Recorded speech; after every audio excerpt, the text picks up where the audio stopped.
Greetings everybody, this is slicedlime and it's time for another request video. It's been a long time since I made one of these, but essentially the point is that one of my viewers has made a request for a command block contraption or some kind of tutorial, and this video is going to showcase the result of that. If you have something specific that you want to see, then leave a comment in the comment section for this video and I might pick that one next time. I'm going to try to do these more frequently, at least if I get some good suggestions, so leave your requests down below. This time we're doing a command block system for BineGrid. I've been sitting around wanting to do this one for a long time and I haven't had time, so my apologies to you for making you wait. Here's the comment. Lime, I need a command that will give everybody on the same team a specific number of XP depending on a named mob, not mob type, one of the team members on that team killed. So here we have a contraption and here we have my helper. Hello, Lime Slice. My friend is, of course, here to help me out. He comes around whenever I ask him, isn't he nice?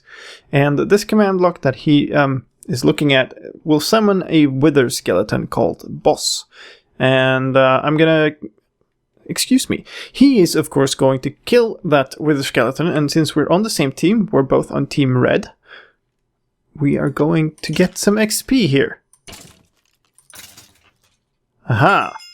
So he picks up some experience orbs. Of course, he gets more experience, but I also got a bunch of XP. So that's pretty nice. Let's go into game mode creative here and take a look at how this works. It's a few blocks. This fill clock is obviously far too long. You can make it a bit more compact, but I wanted to sort of divide it up into some logical sections here so it's easier to explain. But if you wanted, you can compact this up a whole bunch. But yeah, this row here is the setup.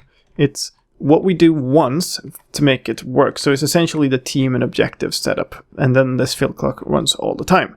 So what do we have? We have a first scoreboard objective that is called kills. And the type of this is stat.killentity.skeleton.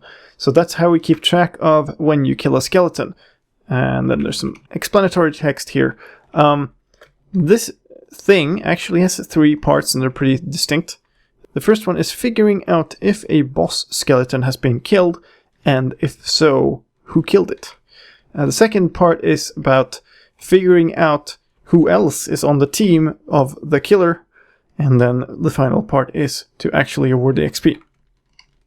So let's see what we have more. We have a scoreboard objective called team, because we need the teams as numbers, because we're actually going to do math on them. Funny how that works out. And then we have 2 teams called red and blue.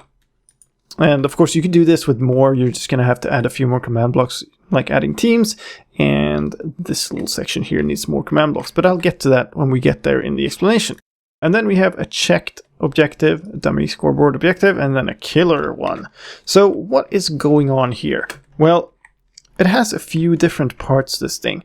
The first thing that is actually fairly difficult is figuring out when a named mob dies. Normally what you do to figure stuff out in command block contraptions is you execute off of mobs, but you can't do that anymore because the mob is dead, right? So we have to track that somehow, and for that we use the checked scoreboard. So if you do scoreboard objectives, set display sidebar checked, and well, let me summon this guy. And you can see 2 things get a score of checked. And hey, Lime Slice appears to have gone AFK mysteriously, so I'm just going to leave him to his destiny because he's my friend and that's what friends do. See ya. So this thing executes for any entity named the boss check, and we'll get to what that is. And then it teleports that entity, because it's a count of 1 and it's executing in the same place, so it's going to be the same entity, and then it teleports it to an entity named boss within a radius of 2. So what we're trying to do, it's getting nighttime. What we're trying to do here is we're trying to keep track of where this mob moves around. So what we're doing is we're having an armor stand follow that around all the time. Now let's set this checked score of every boss to 0, and then now we're going to execute for any entity called boss check, and then we're going to set the checked score of any boss within a radius of 1 to 1.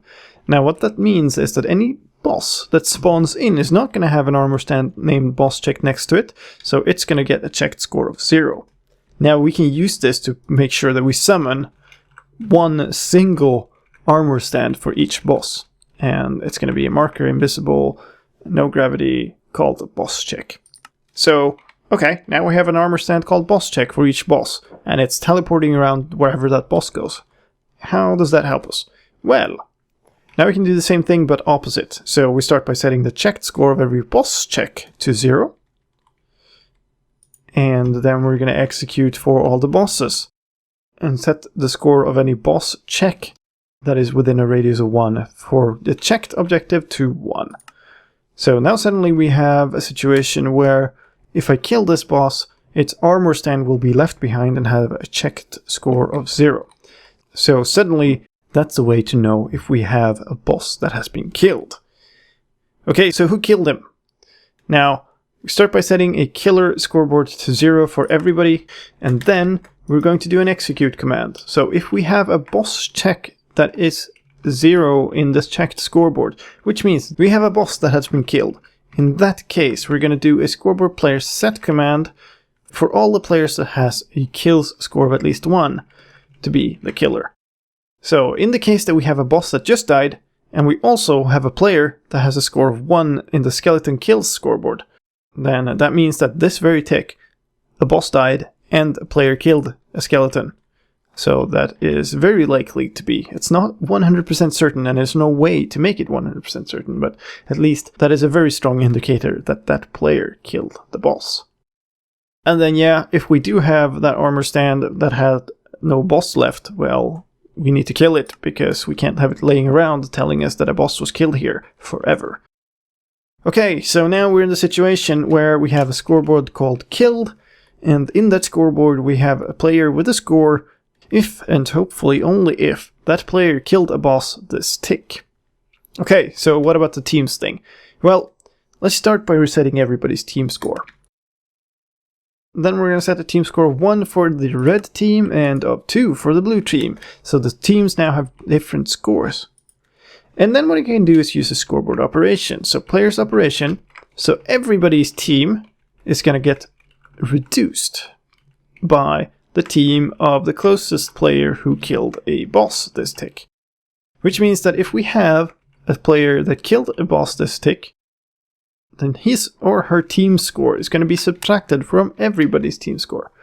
And since everybody on the same team has the same score, that means that everybody on the same team as the player who killed the boss is going to get a score of 0. And then there's only one more thing to do here, and that is give 50 points of experience to everybody who has a team score of 0, because that means they are on the team that killed the boss.